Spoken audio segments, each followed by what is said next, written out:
বিসমিল্লাহির রহমানির রহিম। সম্মানিত সুধী, আসসালামু আলাইকুম। ৭৬ বাংলার পক্ষ থেকে আপনাদের সবাইকে শুভেচ্ছা জানাচ্ছি। আমি মোহাম্মদ নাজমুল হুসাইন। আপনারা দেখছেন ৭৬ বাংলা। আজকে কথা বলবো আপনাদের সাথে বিড়াল নিয়ে। বিড়াল একটি গৃহপালিত পশু, যেটা প্রতিটা বাড়িতেই কম বেশি আসা যাওয়া করে থাকে। সে খুবই নিরীহ এবং শান্ত স্বভাবের একটি প্রাণী। সে শুধু শান্ত নয়, সে কঠিন এক ধরনের শিকারী প্রাণী। তার টার্গেট থেকে ছুটে যাওয়া খুবই অস্বাভাবিক বিষয়। তারা খুবই আরামপ্রিয় এবং খুবই পরিষ্কার পরিচ্ছন্ন থাকতে পছন্দ করে। বিড়াল খুব একটা ক্ষতিকর প্রাণী মনে হয় না, কারণ রাসূল সাল্লাল্লাহু আলাইহি সাল্লামের যুগেও সাহাবীদের বাড়িতেও শোনা যায় এরকম বিড়াল পুষতেন। সেই থেকে বিড়ালকে সবাই কম বেশি ভালোবেসে থাকে।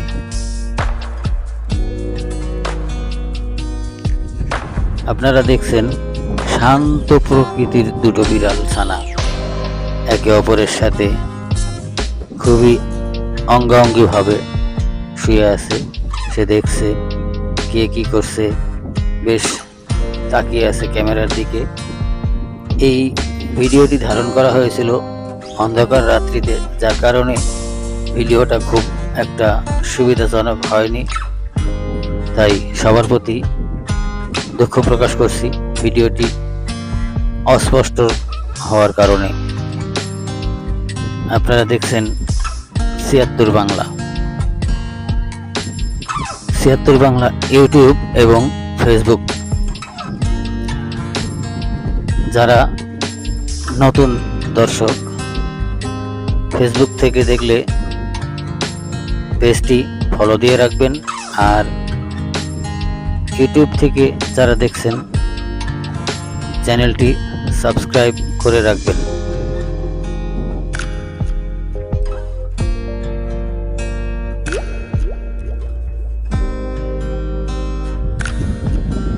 আপনাদের দোয়া এবং ভালোবাসায় প্রতিদিন নিত্য নতুন ন্যাচারাল ভিডিওগুলো আপলোড করার চেষ্টা করে থাকি।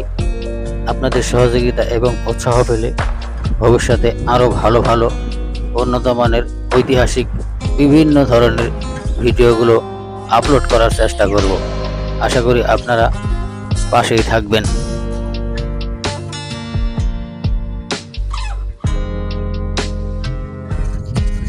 বিড়াল নিয়ে কথা বলতে গেলে কথা বলে শেষ করা যাবে না। আপনারা দেখছেন কি সুন্দর মায়াবী চোখে তাকিয়ে আছে বিড়াল ছানাটি।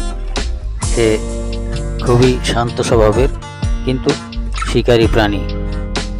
তার হাত থেকে, তার চোখের সামনে যে কোনো জিনিস পড়লে সে যদি মনে করে এটাকে শিকার করব, কোনোভাবেই তার হাত থেকে রেহাই পাওয়ার সম্ভাবনা নেই। বিড়াল মানেই অত্যন্ত শিকারী প্রাণী।